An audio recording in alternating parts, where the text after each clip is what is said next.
All right, this is Nate. You can also call me Nathan, but please never call me Nathaniel. And welcome to reviewing every Monster Train card featuring the Melting Remnant. This is the second to last video in this series. We'll do one more video with the neutral cards. I will also cover at that time changes coming from the patch that's going live for me Thursday this week. So as I don't know exactly what's going to go live, I expect it will be very similar to what's in the beta right now, or the test branch. But just to be sure, I'll wait until after that comes out. Do the neutral cards, do the updated ratings for any cards that had buffs or nerfs. And then as well, there are a few cards where I'm going to adjust their scores.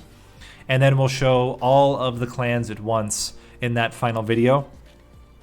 And then my plan is to make a spreadsheet available with all the scores that I can maintain in the future whenever there are patches, then update with the new ratings and potentially do shorter videos talking about what's changed with each patch. But let's get into this review, starting with the setup. Again, fifth in the series. Hopefully by now you guys are aware. The setup is we will cover every card in each clan.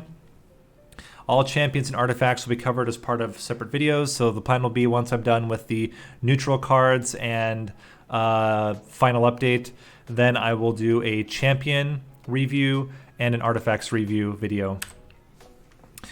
Cards were reviewed in the context of standard play, so no multiplayer or daily challenges or any mutators.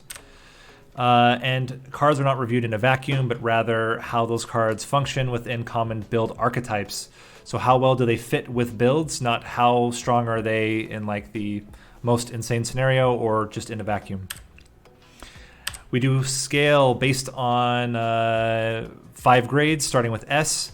S cards are considered powerful cards in virtually all situations where you use them. There are only currently I've given 2 S cards or 2 cards S rating. Probably one of those will be adjusted, but there will be one more S card that we'll talk about today. A cards are situationally powerful cards that, so at worst, they're strong, but they're also cards that can become very powerful. B cards are cards that are generally strong in all situations, or they are cards that are situationally powerful, but otherwise, worst case is that they are average, with a plus or minus referring to how easy it is to get the powerful effect out of the card. C cards are generally average cards, or they are situationally powerful cards that are otherwise weak. Again, plus or minus indicating how easy is it to achieve the powerful effect. D cards are generally weak cards, and there are relatively few D cards. There are several in this set that I considered putting at D. We'll see how the review goes, but yeah, there's a few that are borderline in this deck. And but in general, there's only a handful across all of the decks, or all of the clans, I should say. All right, let's start talking about common Melting Remnant builds, starting with the champion builds, Rector Flicker. So one of the first ones, one of my favorites, is Enforced Burn Bright build. This is a Burn Bright build where you need some type of scaling for Rector Flicker, and that usually comes with Paraffin Enforcer or Wicklash or Consistent Reform. Next is a Scaling Zombies build. This is a Dark Calling build where you have blockers that you put in front of Rector Flicker. They die, they come back stronger, they die, they come back stronger, and then at the end you swap and you put them behind Rector Flicker and you do a lot of damage and take advantage of their scaling health and damage. Best here is usually things like drafts. Imps can also work, or really anything that has fairly low health that you want to come back. Bounty Stalkers also work really well with this. Next is the Vampire Flicker. So Vampire Flicker is Accumulator with Chump Blockers. So you get Accumulator. Typically you get one more Harvest, so like a Big Sludge or a Wickless Baron, and then you put a bunch of Chump Blockers in front. The Chump Blockers die, growing the Accumulator and the other Harvest unit, which then can kill the bosses during Relentless. Looking at Little Fade, she has also a few different kinds of builds. One is the Endless Love build. I just featured this recently. It's Eternal Flame with a tank in front. Ideally, you get Intent on Death. But even without Intent on Death, there are other ways to take advantage of the Eternal Flame. But basically, the big part is that you need a tank that you can put her behind after she's died a few times to absorb all the hits. Because even though she scales, her health does not scale very much. It's mostly her damage that's scaling. So you need something to block for her. There's the Burning Crusade build. Burning Crusade build is probably the most consistent of all Melting Remnant builds. It's a Firelight where you have multi-strikers and sweepers behind it. Really good is if you can put a Paraffin Enforcer in the build. But even without Paraffin Enforcer, any type of multi-strikers or sweepers are going to scale insanely strong. And then you just keep bringing back Little Fade and having her die over and over again. And finally, we have Little Pincushion. Little Pincushion is Icarus with tank support. With the idea that that Little Fade scales up her spikes and damage. You reform her a whole bunch, giving her a kind of modest health pool, and then you toss her behind a tank at the end, similar to Endless Love. The difference here being that Little Fade is primarily used to kill off backliners with the spikes damage, and then during Relentless, you put her in the back line and have her kill the bosses with a mix of her damage and spikes. Outside of the champion builds, we have a couple other ones. One is the Scaling Bounty Stalker build. It's pretty straightforward. You get Intent on Death, or you put Endless and Multi-Strike, or Endless and Quick. You can also put Burnout onto a Bounty Stalker. Typically you scale starting from ring 3. So you have like 3 or 4 rounds of scaling Bounty Stalker, and then you duplicate maybe once or twice to get a whole bunch of them out. And they just do huge bursts of damage onto Seraph. Throughout the flying phase, and then eventually in the final phase you try to hopefully have enough damage to burst out Seraph by the end. You have an Enraged Remnant build. This is with a big sludge harvest setup or with a Paraffin Enforcer and multiple burnout units. If you do a Paraffin Enforcer setup, you typically want something like a Lady of the Reformed in the front. You get Paraffin Enforcer, and then usually at least like a Draft or a Lady of the House behind. And then the Paraffin Enforcer is growing their rage, and then the Lady of the Reformed is keeping them alive. The Big Sludge is very similar to the Vampire build, but you can do it with a Big Sludge by himself, or you can get multiple Big Sludges, and then you just keep putting units in front that are killing them out. Here, you pretty much need to have multi-strike on Big Sludge, or else you're just not going to get enough kills. But yeah, the basic setup is you have a Big Sludge, bunch of units in front. Typically, Big Sludge has multi-strike, maybe even 2 multi-strike to take advantage of all of the kills and rage. In terms of support for the classes, Melting Remnant is the source of Stealth, Endless, and Burnout buffs, which have varying degrees of benefit for the other classes. It's also how you do Reform, Cleanse, and especially Dripfall.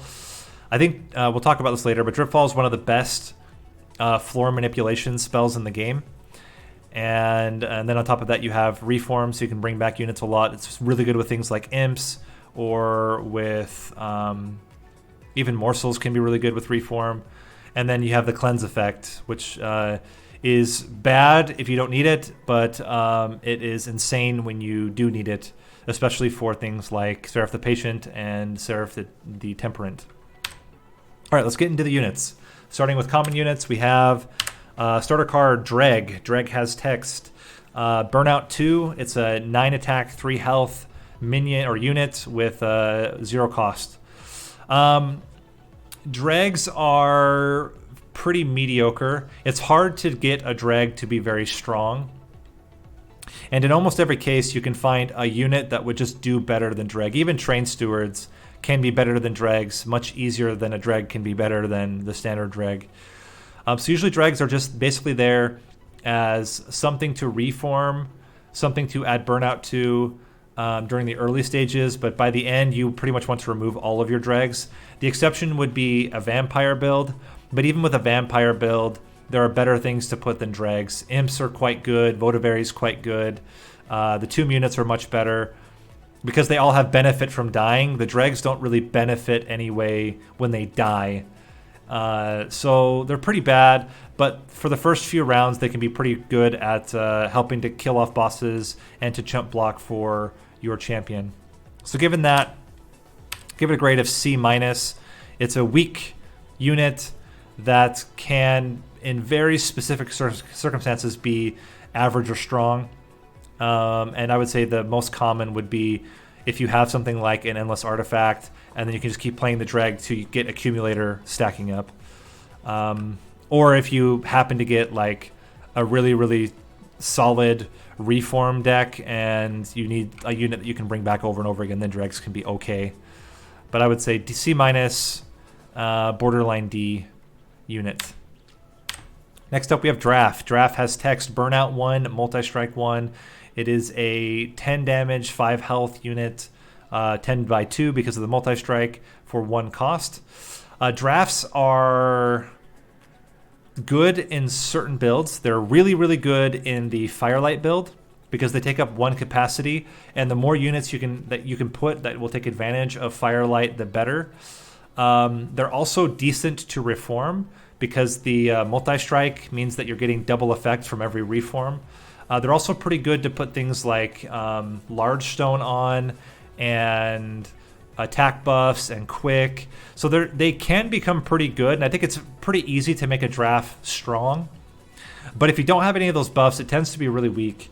Unless you have an insanely strong tank and a lot of burnout, you have a unit that does 20 damage. And if you think about that, a 20 damage spell for 1 cost, a spell that does 20 damage to a unit is not amazing. It's like average or even weak.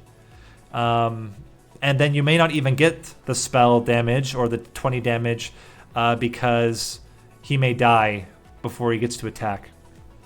Given that, I think it just fits really well as a C+ unit, a unit that is pretty weak without any support, but it's pretty easy to get support enough to make it a strong unit. It's very rare that drafts become insanely powerful, but you can make them pretty strong with the right upgrades and with the right burnout and damage support. Next up, we have Entombed Explosive. Entombed Explosive has text Extinguish, which means on death, deal 50 damage to the front enemy unit. It's a 1 cost with 0 damage and 1 health. As a baseline, Entombed Explosive is average. So it's basically a spell, block 1 hit and deal damage 50 to the front enemy unit, which is pretty good as long as you have space for an Entombed Explosive. Where Entombed Explosive and really all the other tomb units as well become very strong is when you get Endless on them. Then you get to play that over and over and over again. They're also very, very good in accumulator decks. They're decent enough with reform.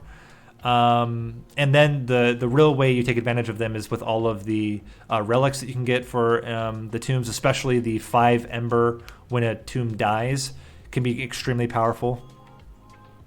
They also are quite good when you have double extinguish triggers. They are pretty mediocre with Intent on Death, but you can use it in a pinch to get 50 damage onto a front enemy unit. But mostly they're used as a way to chump block, and especially as a way to kill off units in the top floor after Covenant 10. So the nice thing is, most units, if you play them in the top floor, they just die and don't do anything if they get hit or they don't attack. But in Entombed Explosive, you can put in the top floor to kill off anything that has 50 or less health, or even to put some serious damage onto a unit before it reaches the pyre. And that is a very common use case outside of the standard use cases, which is like blocking for one of your units and doing a lot of damage. So I think as a baseline, they're a B unit.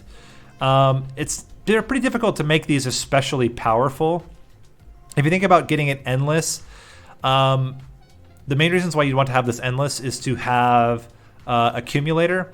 And there are certainly better things to give endless to take advantage of accumulator. So I would say it's pretty hard to make it incredibly powerful. You could make it kind of a strong unit with endless, and it will take advantage of the relics, but I would say it's very difficult to make it especially powerful. So I think it fits really nicely. It's at B, a generally average or strong unit. I even say that probably generally strong is the right way to say it.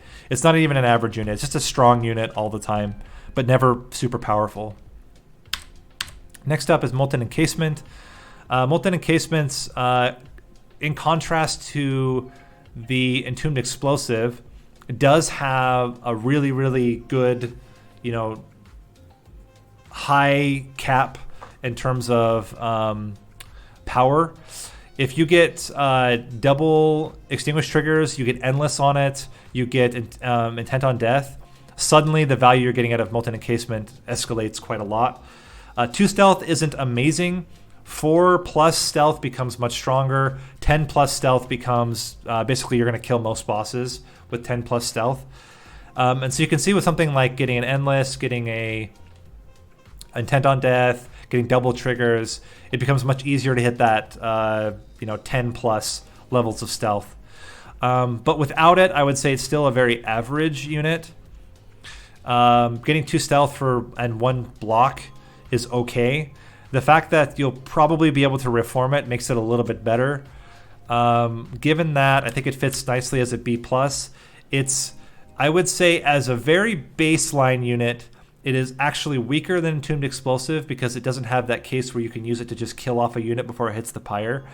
But I think the fact that it can become so much stronger with the right support puts it as a B+ to me. So I think it's a better overall unit, although the baseline is slightly weaker than an Entombed Explosive.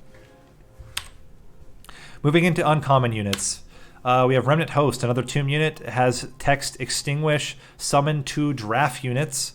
It is a 0 cost, 0 damage, 1 health unit, like all the tombs are. Remnant Host has a very specific use case, which is for accumulator or for harvest triggers. It's insanely strong because it's 3 harvest triggers in 1 unit, and it's more than just that. It's 3 harvest triggers and it's 3 blockers in 1 unit because the 2 drafts can also block hits. Outside of that specific use case, it's difficult to make Remnant Host particularly strong. But it is a pretty good blocker, and you can consider it like a 40 damage spell. So it's a 0 cost, deal 10 damage to the front enemy unit 4 times, and can block up to 3 hits. Although those 3 hits kind of vary with the block. It's either like you block 3 hits, or you block 1 hit and do 40 damage, or you block 2 hits and do 20 damage. But any of those results are actually really good for 0 cost. So the baseline for me is that it's very strong, and it becomes a little bit stronger if you can get endless and put it into an accumulator build. Given that, I think it fits really nicely as a solid B unit. I don't think it scales quite as hard as the Molten Encasement, but I would put it on par with the Entombed Explosive. And there are certain cases where it's better than the Entombed Explosive. But I think if I were to rank them, I put Molten Encasement as the top unit because I think it has the most potential across a lot of builds. Remnant Host has a higher potential specifically in the accumulator build, but in all other builds it's much worse than the Molten Encasement, and both of them are slightly better than the Entombed Explosive. But all the tomb units are pretty good. They're all B to B+ range. Pretty strong units.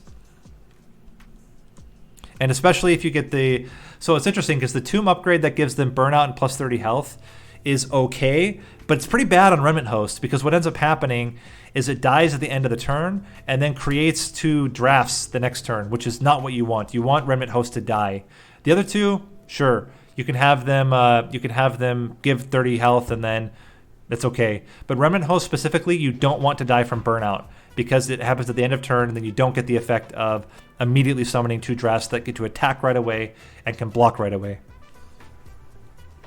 Moving on, Votavary. Votavary has text Endless, Extinguish, Draw 1. It is a 1 damage, 1 health unit for 0. So Votavary is, again, a unit that fits into very specific builds. It is very, very good in accumulator builds because it's a permanent chump blocker that is going to grow your harvest units. It also works really well in units in decks that have double extinguish triggers because it's a 0 cost draw 1. And if you have Intent on Death, it's actually not awful to use Intent on Death just to draw a card. There are certainly better uses of it, but it can work in a pinch to get a card you need. The other area where Votavary becomes really strong is these decks that go infinite. It's one of the easiest infinites to do. You get Votavary, you duplicate it, and then you have 2 Subsuming Blades, and you just alternate using Subsuming Blades on Votavaries. So you kill a Votavary. You typically need double extinguish triggers in order to make it work. But basically the way that it works is you kill Votavary, Votavary draws 2 cards. You play a Votavary, you kill the Votavary, it draws 2 cards. You put a Votavary, you kill the Votavary, it draws 2 cards. So there's that endless combo or that infinite combo, which can work pretty well. Outside of that, it tends to be pretty weak. So for me, it fits really well as kind of a C+ unit. I think it's pretty good to take advantage of the fact that it can permanently chump block, and you have a lot of harvest potential out of Votavary. And it's actually not even a bad unit to give stats to. If you give something like, probably not a large stone, but if you give like a health stone and then some damage, it's actually a pretty decent unit that it already has endless built in. So there are other ways to get advantage out of Votavary than just these infinite combos or the dying combos. But I would say the bottom line is that it can be very weak, because even though it does draw a card, he just ends up drawing himself. So it's not like it's particularly great.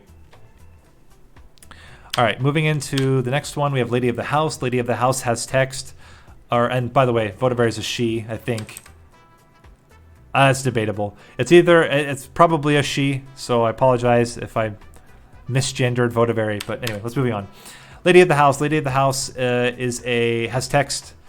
Burnout 3. It is a 1 cost unit that has 25 damage and 40 health. Lady of the House is pretty good with reform decks because of the already high damage and health total. It's also she's a very good card to put into anything with Paraffin Thug, because she'll take advantage of all of the rage you're getting from the Paraffin Thug strikes. She does need support in staying alive long enough if you do a build like that, so you're going to need something like a Lady of the Reformed, or burnout applicators like Wicklash, or Wax and Spike, or any of the other burnout applicators. As a baseline unit, as long as you can like reform her once, she's easily a strong standard unit, not especially powerful. In specifically burnout-oriented decks or in the Firelight deck, she becomes much stronger because her base health and damage really helps to kick off those builds. What you want, at least in my opinion, on Lady of the House, she's a really good candidate for 1 extra burnout, because that 1 extra can actually make a huge difference in how long she survives. It also gives her a little bit extra stats. And then Multi-Strike. Really good unit with Multi-Strike, because base 25 damage is pretty good. And then you put Firelight, and suddenly you have a very, very strong scaling unit. So I think she has pretty good potential. It's kind of hard to capitalize on that potential. So I would put her as a solid B unit. But yeah, she's generally pretty good. The biggest issue being that she dies from burnout if you don't have any support for either reforming her or adding more burnout to her. Lady of the Reformed has text Burnout 3, Revenge, apply Burnout 1 to friendly burnout units. It's a 1 cost, 10 damage, 40 health unit.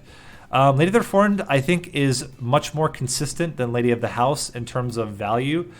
The main value of Lady of the Reformed is keeping your other burnout units alive, which becomes especially good in burnout-oriented decks, like decks with Burn Bright, with Paraffin Thug. She's pretty good in having like a second floor. You have like a main floor that's your main damage dealing floor, and then you have a floor that's just there to like do cleanup crew. So her low damage can pick off backliners, and she can get a lot of value out of keeping a couple drafts alive so they can pick off units. That is also a pretty good place for her. I think there's a lot more value out of a Lady of the Reformed than a Lady of the House because she's self-sustaining. So if you have any way of healing her as well, she'll keep all of your burnout units alive for a very, very long time, which can mean you can have a self-sustaining burnout floor. Lady of the House can't do that unless you have an insane amount of burnout applicators. So I think as a baseline, she's already a pretty good tank, and she's a pretty good tank that will stick around for almost the entire fight. What I tend to put on her is more health or large stones, depending on how much capacity I need. But health stones tend to be very good because the longer she stays around, the longer she'll add burnout to everything else on the floor. And then she tends to be really good with any type of armor or regen or healing. Take advantage of her high health total. Given that, I think she fits really nicely as a B+. Slightly better than a Lady of the House due to the versatility and the fact that she self-sustains her burnout. Next up is Paraffin Enforcer. Paraffin Enforcer has text, strike, apply 3 rage to friendly burnout units. It is a 1 ember, 15 damage, 25 health unit. Paraffin Enforcer is a staple of a lot of different builds that rely on burnout. It's one of the best ways to scale up your Rector Flicker in a Burn Bright build. It's one of the best ways to scale up the damage in a Firelight build. It's one of the best ways to scale up the damage in a general Burnout Rage build.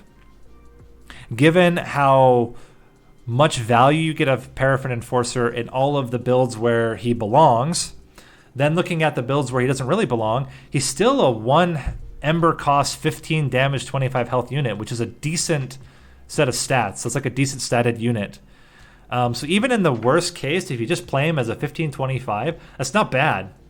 And he doesn't have burnout by his own, or on his own, so you can play him on a floor and not have to worry about him dying to burnout.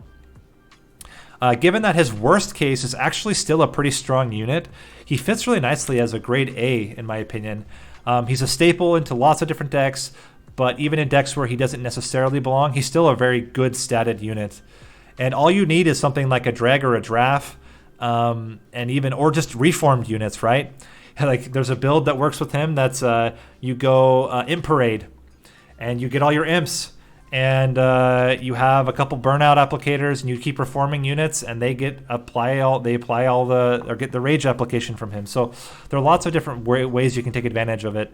Even if it's only for a few turns, that burnout rage will be helpful on those units. So I think he tends to be really good in almost every deck, and then he's especially powerful in those burnout-oriented decks where they can take advantage of his rage. Next up is Paraffin Thug. Paraffin Thug has text, slay, gain 20 coins. He is a 20 damage, 3 health unit for 1. Paraffin Thug is a difficult one to weigh because it really depends on how much advantage you take from the coins, how often he gets slay triggers, and how easy is it to keep him alive. He tends to be pretty good as a reform unit because his stats, like if he dies and then comes back, he ends up coming back as a 25-8, which is much better. If you're not reforming him and you don't have any upgrades on him, he's incredibly weak. He's better than a Dreg, but only in the damage and in the slay potential. I also find that it's difficult that with 20 base damage, it's difficult to consistently get slays with him unless you have another unit that's killing the front line consistently, but not killing the back line consistently. So you have this like weird like push-pull where you want units that can kill the front line. You don't want him in the front line because then he'll die, but you still want him to be able to kill the back line. So he's a little bit awkward to play to take advantage of the slay triggers. And without the slay triggers, he'd be pretty, he's just a slightly better Dreg. Given that, I think he fits kind of as like a B- unit. He's pretty average as a base, and it's really hard to make him extremely powerful. But he's still a decent enough unit. He's not a C unit. He's not just weak. It's pretty easy to get any tank in front of him, and even if you only get like 4 or 5 slay triggers throughout the run, that's still 80 to 100 coins you're getting out of him. And for 1 cost, with a unit that sometimes also just does damage, it's not bad. But it is hard to make him incredibly powerful, just because his base stats are kind of weird. Next up, we have Wickless Baron. Wickless Baron has text Harvest, +3 damage, +3 health. Used to be much worse than that. I think it was it +1/+1 or was it +2/+2? But since his buff, he's a powerhouse. He's consistently strong. If you have 2 dregs in front of him, he'll come out as an 11/20 or as an 11/21. If you have 4 units die, he comes out as a 17/27, which is a really strong base unit. And I think it's really easy to get 3 or 4 harvest triggers on him. That's only considering our side, right? So if we have something like an entombed explosive in front, that's almost a guaranteed 2 harvest triggers for playing 1 unit. He scales really well. He has what I would recommend is you add multi-strike onto him and either a large stone or a health stone to give him some more tankiness. But his damage will scale up nicely in preparation of Seraphites. He's amazing in Firelight builds because he not only benefits from the Extinguish trigger from Firelight, but he also benefits from the Harvest trigger from Firelight. He's really good in Little Icarus builds because you can grow him while Little Fade is getting all the kills. Then you put Little Fade in the back, and all of her damage then gets blocked, or she gets blocked by the Wickless Baron and does a lot of damage from all of her Slay triggers. So very, very versatile unit. I think it's pretty easy to take advantage of the Harvest triggers, and certainly with the buff, I think he is much, much better than before. So I'd put him as an A unit. I think he used to be like a B unit because the Harvest didn't scale fast enough. But now I think he fits really well as an A unit. He can fit into almost every deck because you're almost always going to get Harvest triggers. Either you're killing their side or they're killing your side. And he takes benefit either way. Next up is Wickless Tycoon. Wickless Tycoon has text Harvest, gain 5 coins. It is a 1 cost, 10 damage, 25 health unit. Wickless Tycoon is very similar to Paraffin Thug in that it's hard to take advantage and make this unit particularly powerful. I think you need about 20 harvest triggers across a run, so about 100 coins worth to take benefit from it. But he actually has pretty decent stats as a baseline. 10 damage, 25 health is not awful. There are certainly worse statted units in the game. But honestly, he's not my favorite. You take him as a greed play, and then the biggest problem is that during the Seraphite, he's pretty awful. So oftentimes what I would do is keep him for most of the run, and then yeet him out before the Seraphite, and hope that we took advantage of all the coins he generated for us throughout the run. Because there's no text that's making him especially powerful. Given that, I think he fits as a kind of a set B unit. It's an average or strong unit most of the time. It's difficult to make it especially powerful. It would be a C unit, except I think it's pretty easy to generate at least 100 coins out of him. I think you'll get about 20 harvest triggers in a run. You can certainly get a lot more with specific builds. And then there's also, what is the value of coins? It depends on the run. Sometimes you just don't get things where you want to spend a lot of coins. Sometimes you do. So given that, I think he fits really nicely as a B unit. An average to strong unit most of the time, and then in extremely rare cases you might get a huge powerful effect out of the coins you're getting from him. Alright, moving into rare units, we'll start with Bounty Stalker. Bounty Stalker has text Stealth 1, Extinguish, plus 8 damage permanently. Bounty Stalker is one of the best units in the game. One of the nice things about Bounty Stalker is because he's a rare draft, he actually shows up more often than you would expect after the first flying boss fight. And you can't, you can also get him in Ring 6, although you don't always necessarily want to get him in Ring 6. But even in Ring 6, if you get him, you can still get quite a lot of Extinguish triggers during just the 7th ring fight to make it worthwhile. If you think about it, just getting even 3 deaths on him adds 24 damage to him, and a 34/5 is not an awful unit. At worst, he's good, but he has a really... I think it's pretty easy to make him incredibly strong. So how do I make him strong? Typically, the best way is to get Intent on Death. Intent on Death is the guaranteed way to scale Bounty Stalker immensely. Double Extinguish triggers, even better. The other way you do it is with Burnout and Endless. So that will be, you play him and then he dies, then you play him, then he dies, you play him and he dies. The big problem with that particular setup is during relentless combat, he dies unless you have ways to apply burnout. But if you have something like a Lady of the Reformed, you can put him behind the Lady of the Reformed during relentless, and he'll attack until basically the Lady of the Reformed dies, which can be really strong. The other way you can go is you can do a kill him and then reform him. So something like a Subsuming Blade, or a you can use Cannibalize, any way that you can guarantee he's going to die, and then you can reform him. Then he takes benefit from both the reform and the extinguish trigger. The other advantage there is that because you're not having to worry about endless and burnout, you can focus instead on getting things like multi-strike and quick, which make him much stronger during Seraph fights. The other way you want to play him is you typically want to grow him from like ring 3 to ring 7, and then before ring 8 you duplicate him and get 2 of him. So I think Bounty Stalker, again, is one of the best units in the game. It's pretty hard to go wrong with him. Given that, I think he fits really nicely as a grade A, borderline grade S. It's debatable whether he's an S, because there are times, especially if you get him in ring 6, that he's actually not an S. He's more just like a strong unit, because it's hard to get so many extinguish triggers out of him. But if you get him in ring 3, you take him almost every time. I think it's the only auto pick on ring 3 in the game. And there is no Seraph that counters him, because you don't care about him dying. So Seraph the Patient, Seraph the Temperate, any of those doesn't really matter. And he'll have so much damage. Like, you don't care about cleanse. You don't really care about sap. You don't really care about melee weakness.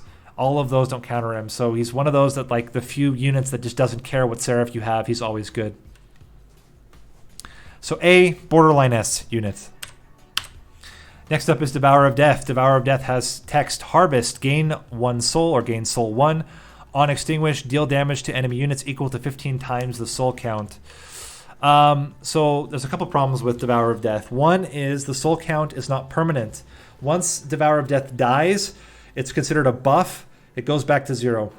Similarly, the souls are considered buffs, so they get halved by Seraph the Chaste, which is also a problem. Third, and this is the weirdest, like, you want Devourer of Death to die, but you also don't want to frontline with it. And this creates this really weird problem where do you put Devourer of Death? You put it like in the middle, I guess, so that some other units die first, and then the Devourer of Death dies and then does the AoE. The final problem is Devourer of Death doesn't work during Relentless typically, because you just don't get a lot of kills. And then what? You're going to put him in the back and hope that the burst at the end is enough to kill off the boss. It's a really awkward unit for me.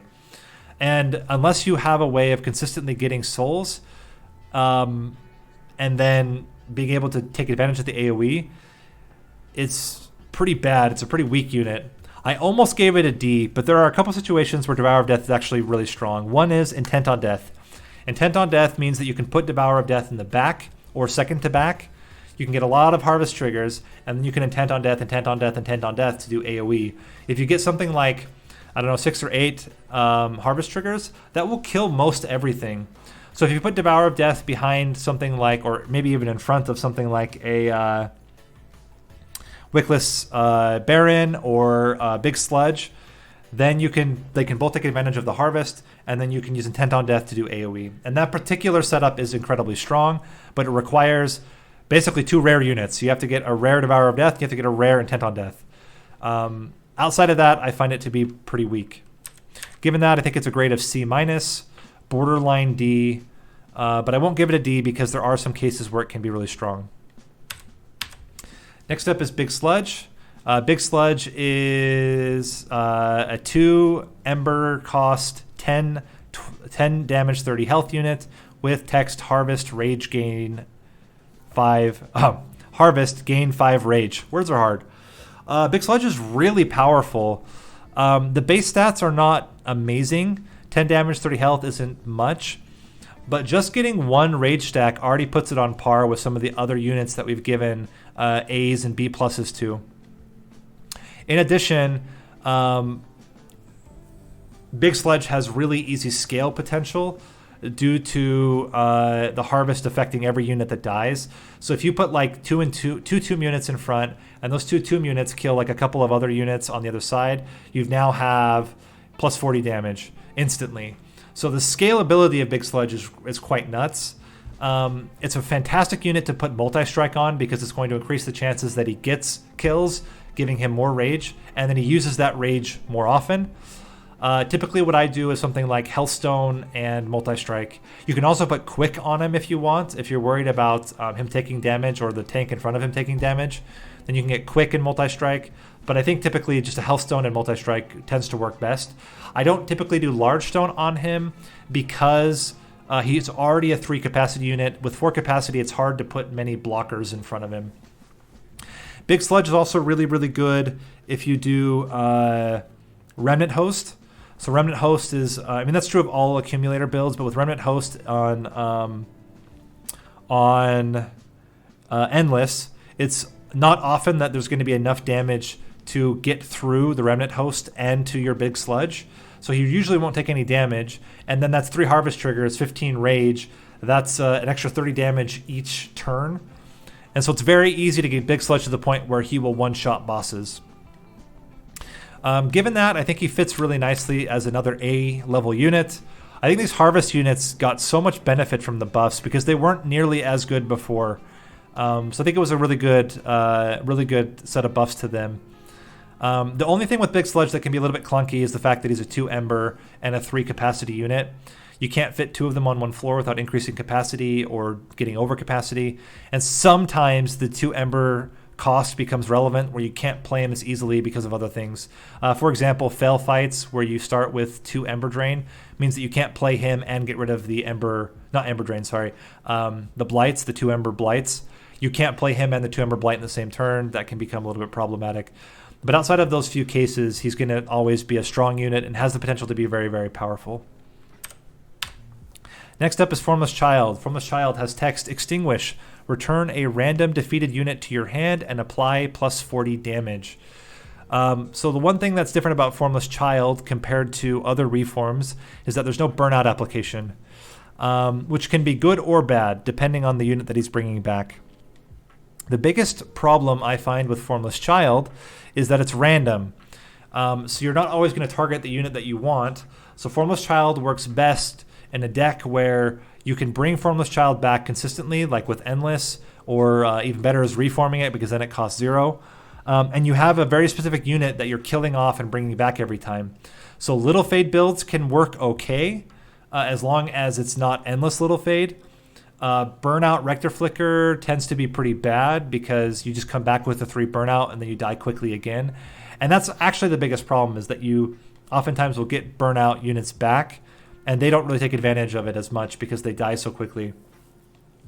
The other problem with Formless Child is the Ember cost. Getting Formless Child out and being able to do other things in that turn become problematic because unlike a lot of the other clans, Melting Remnant is one where, like, outside of Reform, most of the cards are pretty expensive, and the units are also, I mean, I guess there are a couple of 0 cost units, but a lot of them are 1 cost units as well. And there's not really a good way to generate Ember. There's the one way, which we'll talk about in a minute. But outside of that, there's not really good ways to generate Ember out of Melting Remnant without artifacts. So it tends to be pretty clunky. So I think as a worst case, it's a C, it's a weak, or maybe even a D, a weak unit. It's certainly not a D because there are times when you can take advantage of the plus 40 damage and the reform that doesn't have burnout. But outside of those times, it tends to be, again, really, really weak. So I think it fits really nicely as a C- card. It's a weak card that in very specific setups can be really strong, but it's very difficult to get the setup that's going to take advantage of the Formless Child. The other way that the Formless Child can be good is with Intent on Death decks, because then you can bring back multiple units out of it without it dying. One other thing I should note is you can put a Formless Child in a second position on a floor, and when the front unit dies, if they both die in the same turn, the Formless Child will bring back the front unit again. So if you want to bring back, for example, like a Votivary or even like a, I don't know, a Bounty Stalker, you can put Bounty Stalker in front of Formless Child behind, Bounty Stalker dies, and then Formless Child dies in the same turn. The Bounty Stalker will come back with the plus 40 damage. So there are some setups where you can take advantage of it a little bit easier, but I just find it to be very clunky in general. And with Endless, it becomes even clunkier because that's 2 Ember commitments per turn, which is a lot of Ember to commit for an effect that I don't feel like is amazing. It's okay. Last rare unit is Legion of Wax. Legion of Wax has text Extinguish. Summon 2 Twin of Wax and apply this unit's upgrades and stat changes. So Legion of Wax is one of those that is average if you don't upgrade it. But with the right upgrades, Legion of Wax becomes really, really good.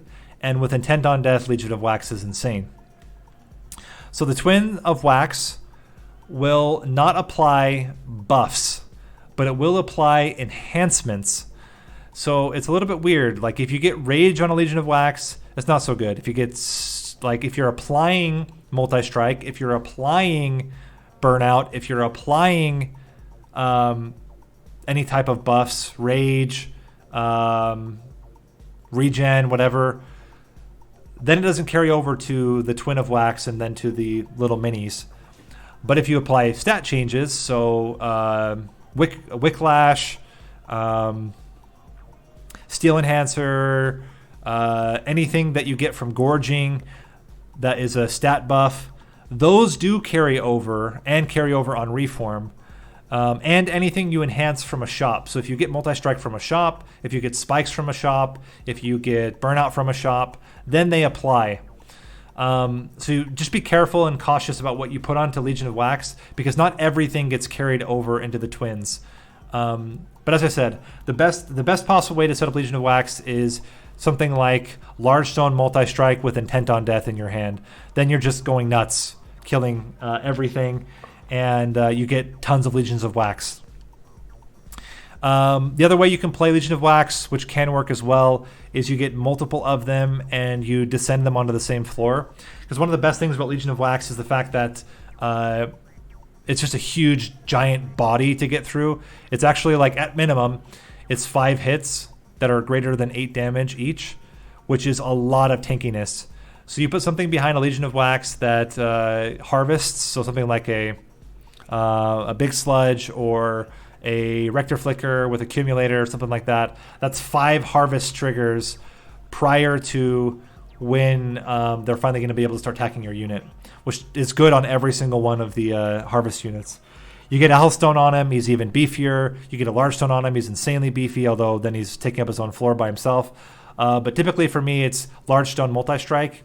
It's a standalone floor, does a lot of damage, and is very tanky, and can handle most bosses by itself, with the exception being Seraph and sometimes Fel. Moving on. Oh yeah, so grade. We have a grade. I think it's B+. It's an average unit that can become very powerful with the right upgrades and with the right setup. It's also not very good with Firelight, so just be cautious about that. Firelight is pretty weak with this because it takes up a huge amount of space and it's not increasing that much, and those stat increases... Well, actually, I'm lying. It's okay with Firelight as long as you're getting it onto the main Legion of Wax. If you're getting it onto the Twins, it's less good because then it doesn't carry over if you have to reform or anything like that. So it's good if you are just putting it on the main Legion of Wax body. It's bad otherwise. The other problem with using Firelight is that you typically want Firelight on multiple units, and that's not really how Legion of Wax works. So I tend to avoid it with Firelight in favor of other builds where he's much stronger. Finally, Melting Remnant spells. Not finally. Next. Melting Remnant spells, starting with common spells. We have Primitive Mold. Primitive Mold is another starter card for the Exile Melting Remnant. It has text, reform a random unit for 1 cost. It's pretty good. It certainly fits 2 out of the 3 upgrade paths for Firelight, or sorry, for Little Fade, where Little Fade wants to die and then get reformed a whole bunch. Biggest problem is just the randomness of it. But even reforming a random unit tends to be at worst an average effect, and is often a pretty strong effect. given that, I think random reform of one unit is a solid B level. It's better when you have fewer units dying, because then you can guarantee the units that you want to come back are the ones that are getting reformed. It's worse when you have a lot of units dying and you have specific ones you want to reform. But I think it's a really good starting card, one of the better ones, especially given how Little Fade works. It ends up being really good. And even outside of Little Fade, it's like even getting Train Stewards back with it is not awful in some cases. Next, we have Hallowed Drippings. Hallowed Drippings has text consume, apply burnout 3 to friendly burnout units. It is a 0-cost spell that consumes. It's a dead weight outside of burnout, and it can be, even as a burnout spell, it's not the best one because it doesn't add anything other than extra burnout. Certainly with ones that need a lot of extra time, something like a Burn Bright Rector Flicker, it can be pretty good. But there are still, even the other burnouts are not that much less. And it's not so often that you need an AoE burnout applicator. It does happen, but usually if you have AoE burnout, there are other ways to get burnout onto those units, like a Lady of the Reformed, or you do Reform, or you do Firelight or something like that. So given that, I think it fits as a kind of C average unit. I don't think it ever gets particularly strong. At best, it gets like average. It's an average extension of burnout. And all the other burnout applicators tend to be better than Hallowed Drippings and have more upside apart from just applying burnout. But in a pinch, it's a good burnout add applicator that you can use for the first while until you get something better. And outside of that, it just becomes a dead weight. Next up is Purifying Cleanse. Purifying Cleanse has text restore 10 health and apply burnout 2 to a friendly unit. This, I think, has much more versatility and potentially more upside as well. The healing can become relevant on things like Lady of the Reformed, or if there's like sweep and you want to heal up a backliner, you can use it to heal up a backliner and apply burnout. Unlike the previous card, this can apply onto a unit that doesn't have burnout yet, which does become relevant. You can apply it onto a Paraffin Thug. Then the Paraffin Thug now actually increases his own damage by his own strike effect. You can also use it to kill off units. So if you want a unit to die, say you have like a Train Steward taking up space, or you have an imp that you want to die off, like an armor imp that you need to kill off and it's in the back line, you can use burnout, apply burnout with Purifying Cleanse to make sure that it's going to die. So it has a lot more versatility here, and the 10 health can become relevant. Even still, it's one of the weaker burnout applicators. Not as bad as the Hallowed Drippings we just covered, but certainly not as good as some of the others. And given that, I think it fits as a grade of C+. It's an average or weak spell that can become good, strong, potentially even powerful in the right deck setup. Next up is Dripfall. Dripfall has text, descend a unit and apply 1 daze. It's a 1-cost spell. Dripfall's actually better than a lot of the other movements. If you're using it on friendly units, Daze 1 is pretty good, and it's very inexpensive. Or sorry, Daze 1 isn't as bad. I should say that differently. Daze 1 isn't as bad as, like, for example, if you're doing an Ascend with, 2 days on it. The fact that you can target the unit means that you don't have to do the whole floor like Cave-In. It's consistently good on enemy units because you're drip falling them, you're moving them down, and then they're dazed for 1 turn. It's the only one that descends and dazes, which I find to be much more powerful than ascend and daze oftentimes. Maybe it's just through circumstantial, my own experience playing the game. But I just tend to find a lot more uses for Dripfall than I do for a lot of the other ascends and descends.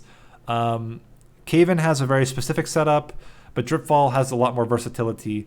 And the penalty of descending your own units at Daze 1 is not nearly as bad as I take it, for example, for Restoring Retreat. Restoring Retreat is always bad on enemy units. It's only good on your own units.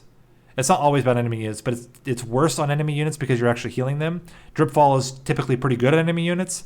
And then on your own friendly units, yes, you don't get any benefit out of it other than overstacking a floor. But the negative of being able to overstack the floor is only one turn of not being able to attack, which I feel is not that heavy of a penalty.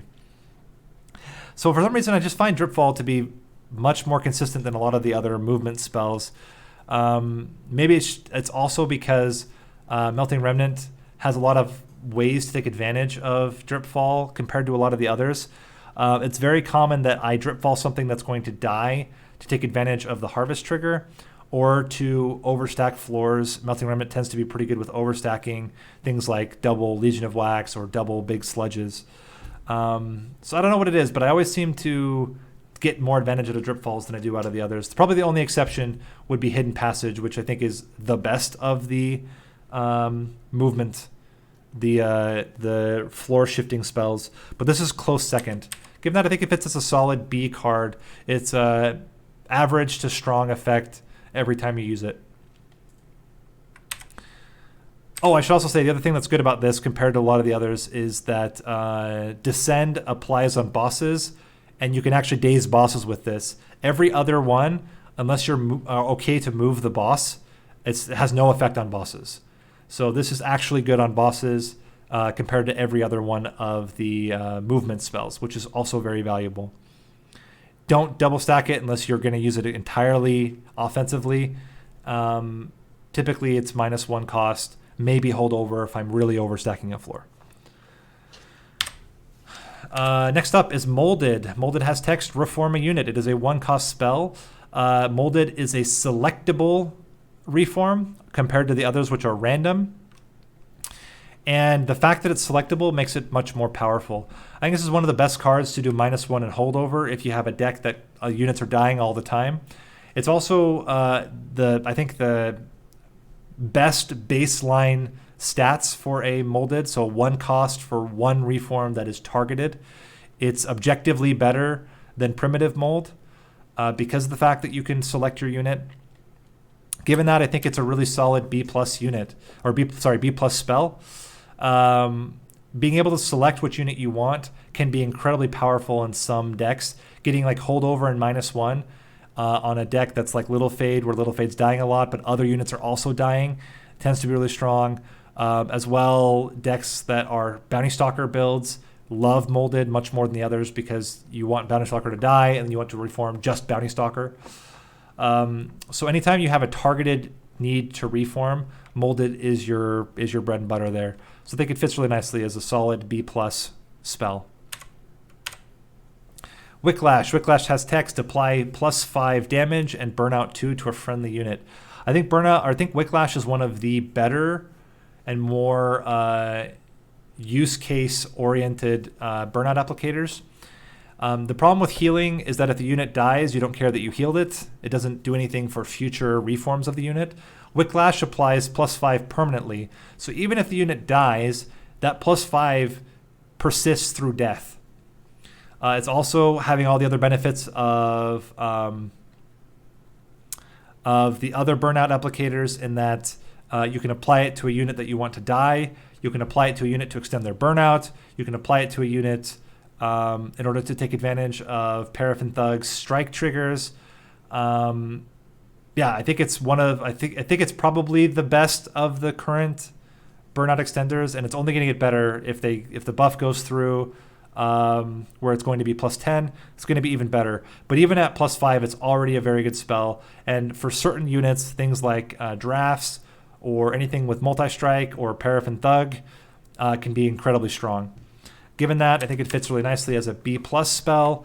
It's definitely a priority spell to get -1 on so you can consistently play it. You may even want holdover depending on the setup. But I think it's one of the best burnout applicators. It's probably, in terms of consistent applicators that I would use, it's just behind the Lady of the Reformed, who is probably the best burnout applicator because you don't have to use any spells or anything to do it. It's just naturally as she takes damage. But apart from that, I think it's the best burnout applicator. Now we're in uncommon spells, starting with Memories of the Melted. Memories of the Melted has text, consume, Gain 1 Ember for each friendly unit death this battle. Memories of the Melted is one of the best cards to put Permafrost on because then you can get the Ember exactly when you need it. Outside of that, if you don't have a lot of units dying, and not every Melting Remnant build is a kill off your units build, if you don't have one of those, it tends to be really weak because you don't get anything out of it. And the fact that you can start with it as an uncommon card and not take advantage of it makes it so that it's hard for me to put it higher than a C.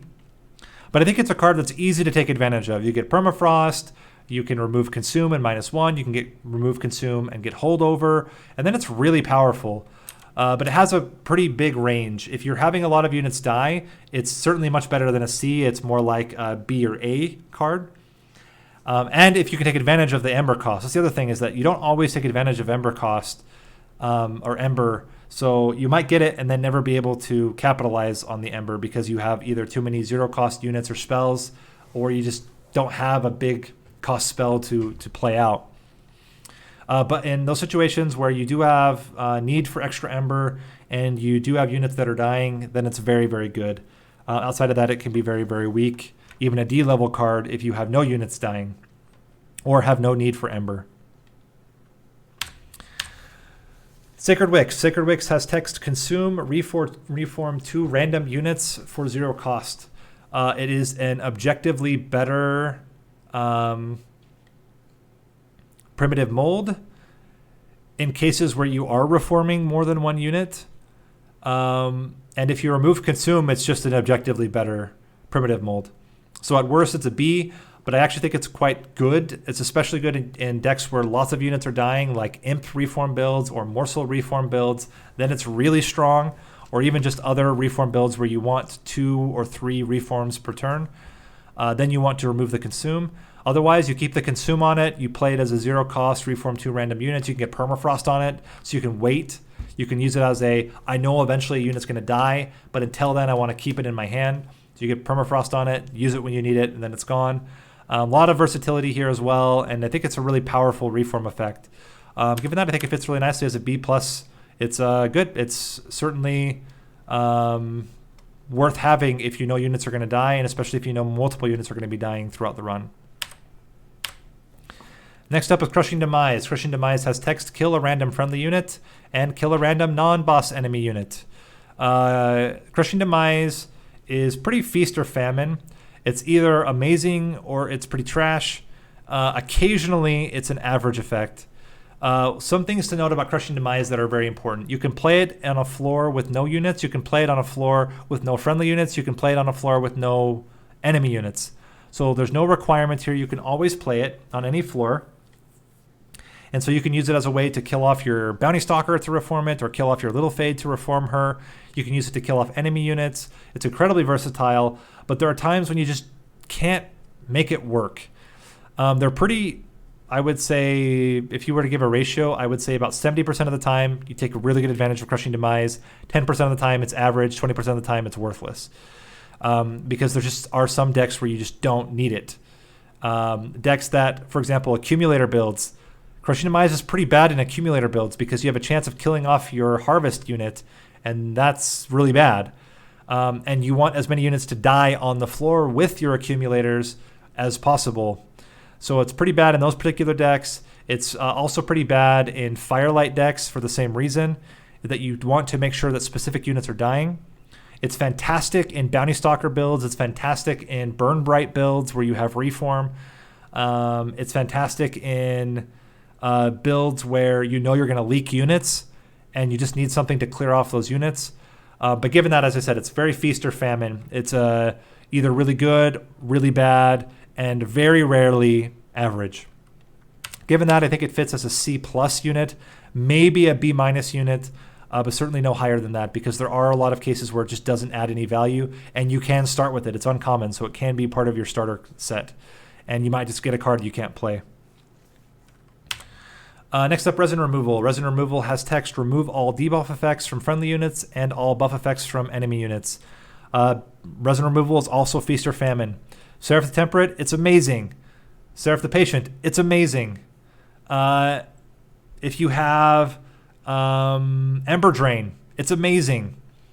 So there are fantastic use cases, but outside of those use cases, it doesn't do anything.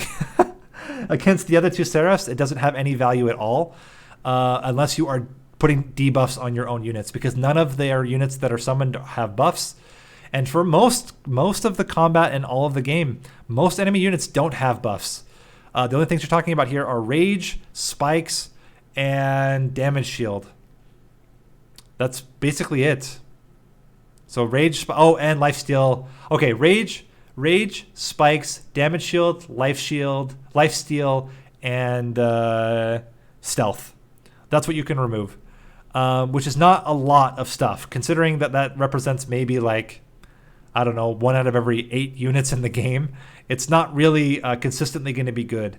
But when it is good, it is amazing. And absolutely, if you have your Seraph as Seraph the Patient or as Seraph the Temperant, get your resin removal. It's going to work wonders for you. Or if you have an Ember Drain deck, get resin removal.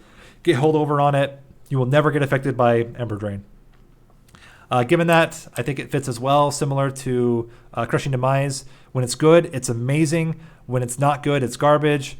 It's very rarely average. I think it fits as a C+ unit, or C+ card.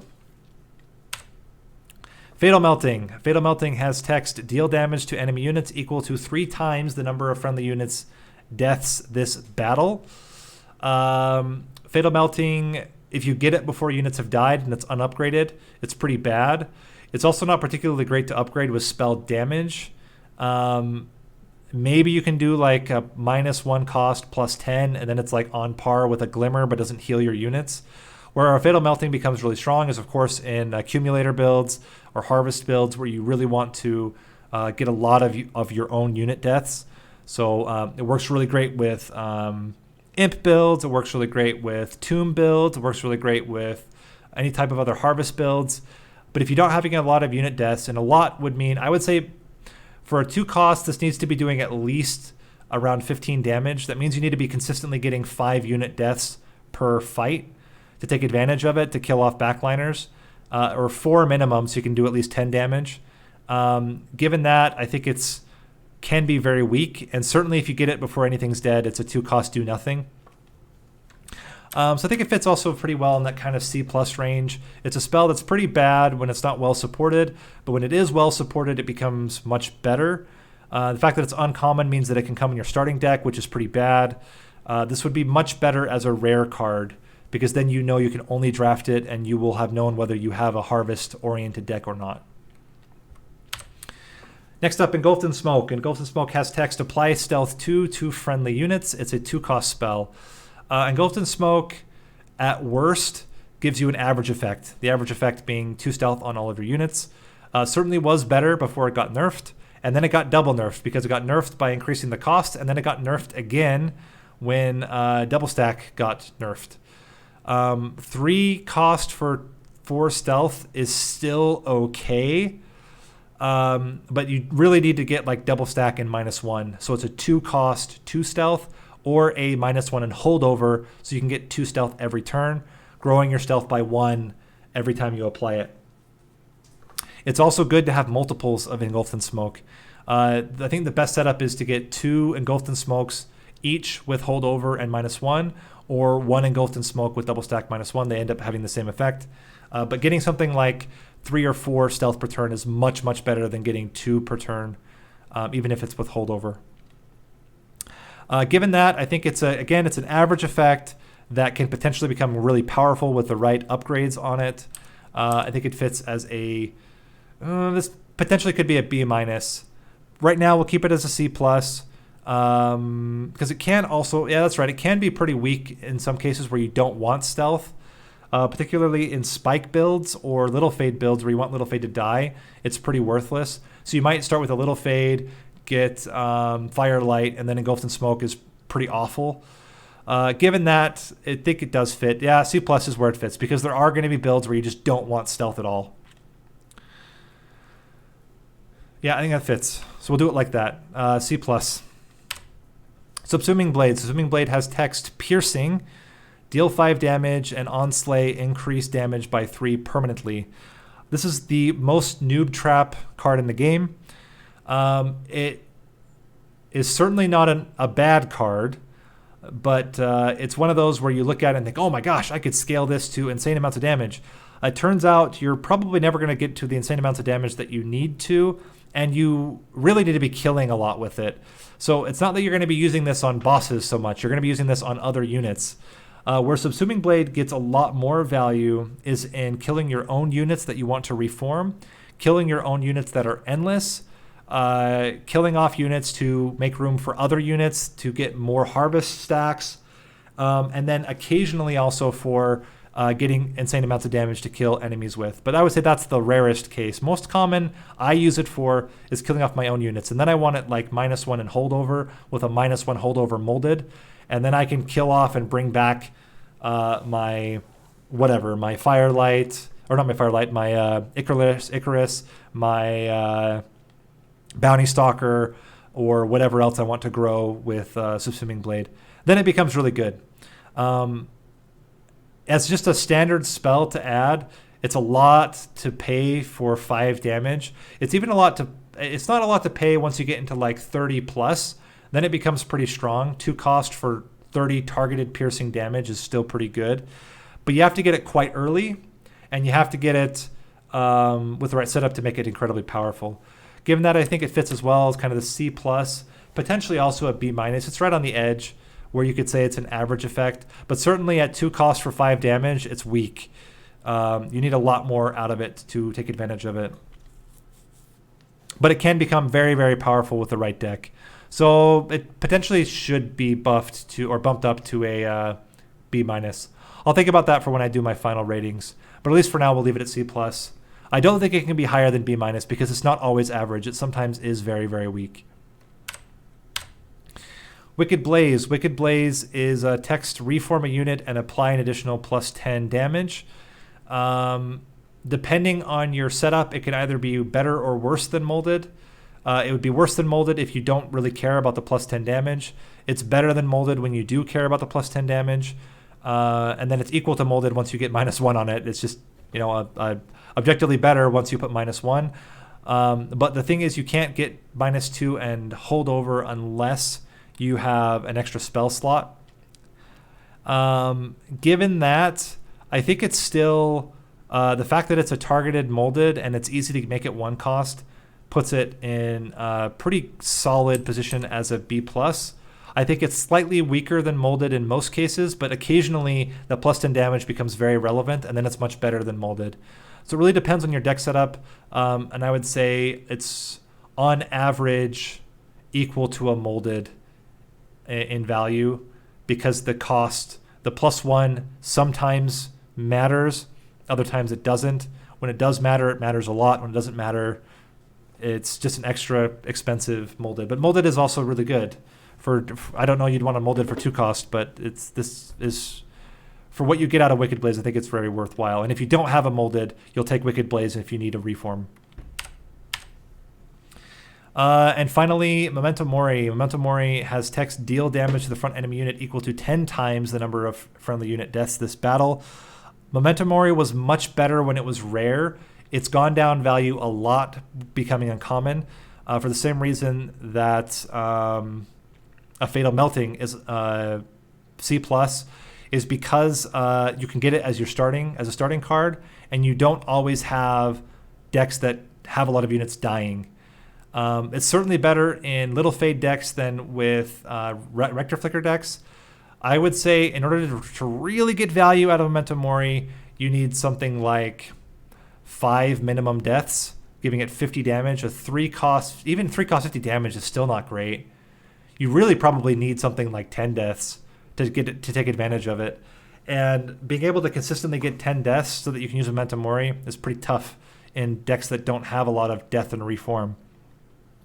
So given that, I think it also fits into that. This could potentially be a C+. I might need to bump this up to a C+. But we'll start with C. It's very weak unless you have a lot of deaths. And it really does require a lot of deaths to make it worthwhile, because you're only hitting the front enemy unit. Even in Seraph fights, this is not that great because you can't always guarantee that you can use it on Seraph. Oftentimes it's going to hit a blocker in front of Seraph instead. So maybe it does belong in C. I'll think about this more, but I think it's certainly a C or a C plus. Maybe C makes sense, but it's certainly weaker since when it was rare, it was better because with rare cards, you can only get them through drafting.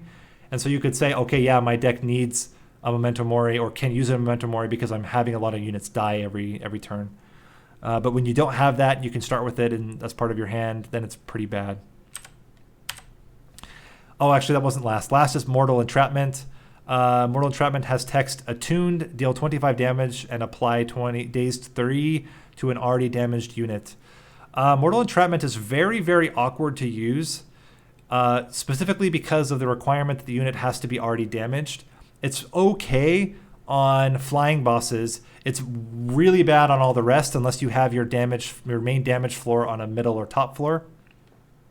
And even then, 3 cost for 3 days is really expensive. You certainly aren't playing it for the damage in almost every case. You're playing it for the days. And so 3 cost for 3 days, that's a lot. That's a hefty price. This also got affected quite a lot by the nerf to Stackstone. Stackstone now making it increased cost to 4 makes it unplayable unless you have Ember Generation or you've taken an Ember Relic. But that used to be the better way to do it, is you would have a 3 or 2 cost Mortal Entrapment with days 6. I don't think the attuned offsets it too much because I don't think you're playing Mortal Entrapment for the damage. You're playing Mortal Entrapment primarily for the days. And I think it's so expensive for that much days. So for me, this fits as a kind of C- card. It can be good if you like make it 1 cost or make it 3 cost with days 6. Then it's a little bit better. Maybe even a 2 cost with 75 damage is better. That's more like a B card. But it's certainly one of the ones I don't love to see in my starting hand. Now we're getting into the rare spells, starting with Wax and Spike. Wax and Spike has text: consume, apply plus 3 damage or plus 3x damage, and burn out 1 to friendly units. The biggest problem with Wax and Spike is that the burnout doesn't scale, and 1 burnout is just not that great. If this was plus X burnout, it would be a much, much, much better spike. Given that it's not, the problem that you can have is when you have units that don't need burnout mixed with units that have burnout, then those units that don't have burnout die instantly, which is a problem. And the plus 3 damage is not really a lot. I would have expected this to be plus 5 damage, plus 5x damage. I think then it would be much better. Even if you get something like, let's say, 10 Ember, and you play it for 10 Ember, plus 30 damage is still not insane. There are other cards that almost get there with far less Ember. Where I often end up using Wax and Spike is literally just to add burnout for 0. That's like my most common use case for it. And that's not really a very good use case. You don't want to double stack it because the double stack does not affect the damage. It only affects the burnout. It's even not that much better with the first Hell Pact. So for me, it's kind of a weird one. I think it fits as a C card. It's a weak card when you don't need it as for the burnout. And again, this is a rare card, so you're only going to draft it. But I think even when I draft it, I'm using it for an average effect. It's very rare that you get a very strong effect out of Wax and Spike. It can happen. You can get drafts to be like insane because then you get plus, let's say that same case, you use 10 Ember, plus 30 damage on a draft. That's plus 60 per draft. It can be pretty good. But I just think it's the opportunity cost of other rare cards and the opportunity cost of accidentally putting burnout into units that don't need it certainly bring this down. It's not the worst spike, but it's close to the worst spike in the game. Next up, Sacrificial Resurrection. We won't show the grade yet. Sacrificial Resurrection has text: consume cards in hand, add a draft unit in your hand, and apply plus 10 for each card consumed. This was almost a D for me. I really tossed around giving this a D. There is 2 use cases where Sacrificial Resurrection is actually pretty good. One is as a way to get rid of blights. So you can use this to permanently consume blights in your hand and replace them with a draft. So if you get it with something like, let's say you get Dante, you get Sacrificial Resurrection, you can then get rid of all of those blights, and then they're gone permanently. You can also use it against Seraph the Diligent. There's a couple things that I wish Sacrificial Resurrection had. I think it should consume. I'm actually even astonished that it doesn't consume. I think if this had consume, it would be better. The fact that it does not have consume makes this card worse, because then it keeps showing up in your deck, and you really don't need a lot of Sacrificial Resurrections. The other thing that I think would make this card much better is if it was +1 burnout per card consumed, because then you have a draft that can stay around a lot longer. The fact that you could use this, put out your draft for 1 turn, it dies, and you can't reform it, is pretty bad. And how good is this draft going to be at best? So with 1 card, it's a 20 damage draft. 2, let's say you have 5 cards, it's a +50 damage draft. Unless you have a way to keep that draft around, it might not be worth getting rid of all those cards. As a way to get rid of deadweights, it's pretty good, but I think it needs to have consume to be excellent. And then you can't even add consume to it because it doesn't do any like damage or anything like that. So I think right now it fits as a C- card. I almost never take it. If it had consume, I would take it much more often. It's okay with permafrost because then you can wait until you get a bunch of deadweights or get a bunch of blights in your hand and then consume them all. That's mostly why you use it, is to consume, get rid of blights and deadweights.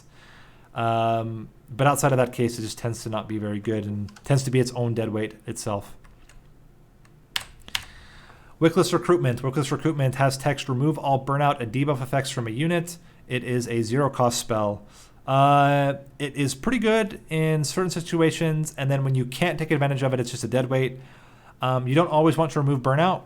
So it's not that you take this and then you guarantee that you can make all your burnout units better. Sometimes burnout is better to have on a unit than not having burnout. And you don't always get debuff effects. So where is this good? It's good in Ember Drain decks because you can use it to remove Ember Drain from a unit. And it's good in decks where you want to apply burnout and then remove it immediately, or to apply it right before a relentless combat, so that your unit doesn't die from burnout, but it dies or gets to do all of its attacks and survive longer. So I think it's one that can become really strong, but as a baseline, it's pretty weak. So I think it fits as a... I'm going to change this one. We'll change it later. This should actually be probably a C even, a flat C, not a C-. I think there are more use cases than... where it is pretty good than not. And the fact that it's a rare card means you'll only... In fact, the fact that it's rare, I think this should be a C+. Yeah, we're going to do that. We're going to buff it up now. So we'll be back in a moment. I'm going to change this to a C+. Okay, so getting back into it, we updated it now to a C+. And again, the reason why I'm buffing it is strictly because it's a rare card. You can choose to pick this or not. It doesn't start in your starting hand. It can become very weak on turns when you don't need it. It's kind of like a deadweight, but turns when you can use it, and especially if you can get holdover and apply it with Ember Drain, or being able to like use Wicklash and then remove, Wicklash then remove, can be really strong. And being able to remove any debuffs can become very valuable. It's pretty good against Seraph the Temperate, for example, or against Seraph the Patient. So I think that puts it up quite a bit from a C- to a C+. Remnant Pact. Remnant Pact has text, consume, apply endless to a friendly unit. It is a 1-cost spell. I think it's good. It's not as good as some of the other stone cards or pact cards or whatever. It is a good effect. Endless doesn't always make things better. The one nice thing about this particular endless is that it's endless, so it's not just for the time they die the first time. It applies for the rest of the run. So putting it on something like your accumulator Rector Flicker means that your accumulator Rector Flicker will die. You can bring it back on the second floor, they'll die. Bring it back on the third floor. You can put it onto a big sludge, although it's not that great because you lose all of the rage. You can put it onto your tomb units. You can put it onto your little Icarus, or not little, I keep saying little Icarus, little Fade. You can put it onto a lot of units to take advantage of the endless effect. But I would say it's never going to be insane, because the fact that you can reform in this deck, reform in this clan, makes it a little bit worse. But it is especially good when you get it as a card outside of the Melting Remnant clan. Then I think it actually is much, much better. But within the Melting Remnant clan itself, I think it's an average to strong effect. Probably say it's a consistently strong effect, but it's never going to be amazingly powerful. Given that, I think it fits as a solid B spell. You could arguably say it's a B plus spell, but it's just a good spell that has a very strong effect almost all the time that's not typically extremely powerful. The other way you could, one big problem with Remnant Pact is that because it's a spell rather than an effect at the beginning of the game or beginning of the round, you might have units die before you put Remnant Pact on them, and then you can't really take advantage of it. So the timing of Remnant Pact becomes very important oftentimes when you need it to be very powerful, and you can't always guarantee you're going to draw it when you need it. Last is Intent on Death. Intent on Death has text trigger a unit's extinguishability without killing it. It is a 2-cost spell. Intent on Death is one of the best spells in the game, and it's better because it's rare. If this was uncommon, it would be less valuable, which is interesting because it used to be uncommon, then they bumped it up to rare, and everyone talked about it being a nerf. But the thing was, there were builds when Intent on Death is not good. And so you can have it as a starting card and not really take advantage of it other than maybe getting like a, I don't know, Harvester, something like that. You get extra coins. The fact that it's rare actually makes it a lot better because the builds where you want it, it's insanely good. It is insanely powerful. It is never just strong. When you want Intent on Death in a build and you take it, it's always extremely powerful. When you don't want it, you don't have to take it because it's rare. Given that this is one that benefits a lot from actually being rare, which is surprising. The rare pool is much smaller. You get 2 chances to get it. You get it after the first and second flying bosses. And so what are the builds you want it for? You want it for Bounty Stalker builds. You want it for 2 out of 3 Little Fade builds. You want it with Legion of Wax. You want it with Tomb units, especially Molten Encasement. Remnant Host is also okay to use it with. You want it with Votivary builds where you need to get extra draw.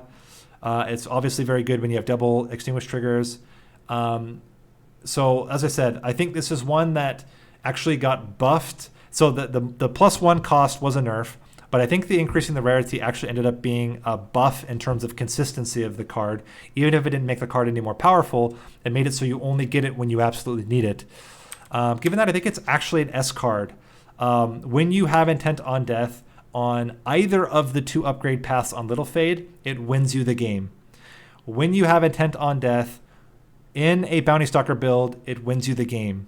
When you have Intent on Death in a Legion of Wax build, it wins you the game. Given how insanely powerful it is, I think it's still an S card. It could even probably be 3 cost and still be an A card because of how good its effect is. And all you want to do then is minus cost and hold over. Minus cost, hold over, and duplicate it. And then you just use Intent on Death multiple times each turn, and it's insane. So that is Melting Remnant. Let's look at the overall summary. Rather than read every set, you can see which cards fit in which places. So what's the summary for Melting Remnant? Melting Remnant has some of the strongest units in the game with Wickless Baron, Bounty Stalker, Paraffin Enforcer, Big Sludge. And then a lot of its B units are also really, really good. So Lady of the Reformed, most of the Tomb units, really, really powerful. Legion of Wax, really, really powerful. Its spells are very, very situational, very similar to Stygian Guard in that. It's very situational. And it also has one of the most powerful spells in the game with Intent on Death. And it's easy with a deck like, or with a clan like Melting Remnant to take advantage of Intent on Death. but it has a lot of cards that are very much in that like C minus, and those end up clogging up your drafts. But Melting Remnant, it's one of those that, how do I say it? I rarely, barely win Melting Remnant runs. I usually just get wrecked or I stomp. And that's because of how swingy a lot of the spells are. I don't know how to say it that way, but it's incredibly easy to just stomp every Seraph with Melting Remnant. It's also very easy to just get completely rolled over because you don't get the drafts that you need. So it's very interesting. I think it's not as consistent as Umbra. It's not as consistent as Stygian Guard, but it has the capability of just absolutely stomping decks, and it's a very good secondary clan because you will take advantage of the tomb units. You'll take advantage of the reform in a lot of decks. I would say it's probably better as a primary because I think both champions fit the deck better, but it can be a really good secondary clan as well. So with that, we only have one more to go. We just have the neutral cards and a kind of rework on some of the cards, and we get to see what the official buffs and nerfs are that come out of the patch, and I will update all of the summaries based on those nerfs and buffs as well. So hope you guys enjoyed. Let me know in the comments where you disagree. Let me know in the comments where you agree. Let me know how I'm wrong, how I'm dumb, or whatever you feel about my review. And hopefully this was helpful for you. If you liked it, please subscribe, like it. As I mentioned in other videos, to become a YouTube partner, there is a minimum number of subscribers that you need. So certainly any subscriptions help out. And of course, let me know what other types of content you'd like to see in the future. And with that, I'm Nate. I'm Nathan. Never call me Nathaniel, and I will see you guys in the next video. Thanks for watching.